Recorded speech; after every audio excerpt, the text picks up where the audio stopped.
मियांवाली में पहली electric bus service का आगाज। वज़ीर आला पंजाब मरीम नवाज ने इफ्तिताह किया। 15 जदीद इलेक्ट्रिक बसें शहर की सड़कों पर रवां दवां।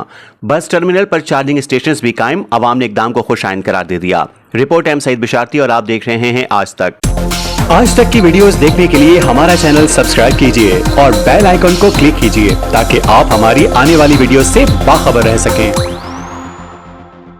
मियांवाली में आज एक नई तारीख रकम हो गई। वज़ीर आला पंजाब मरीम नवाज शरीफ ने शहर की पहली इलेक्ट्रिक बस सर्विस का इफ्तिताह किया। इस मौके पर आवाम की बड़ी तादाद मौजूद थी जिन्होंने इस इकदाम का खैर मकदम किया। इफ्तिताही तकरीब अकरम शहीद चौक पर मुनक्किद हुई, जहां से वज़ीर आला मरीम नवाज ने बस का इफ्तिताही सफर किया। इस मंसूबे के तहत इब्तदाई तौर पर 15 एयर कंडीशन इलेक्ट्रिक बसें मियांवाली की मुख्तलिफ शाहराहों पर चलाई जा रही हैं। बस टर्मिनल पर 4 जदीद चार्जिंग स्टेशन नस्ब किए गए हैं ताकि बसों की बिला ताअत्तुल रवानगी यकीनी बनाई जा सके।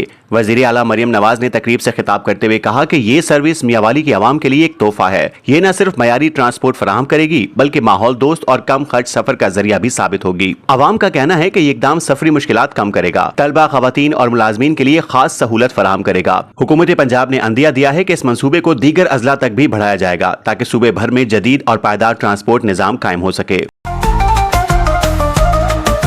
आज तक न्यूज, खबर सच के साथ।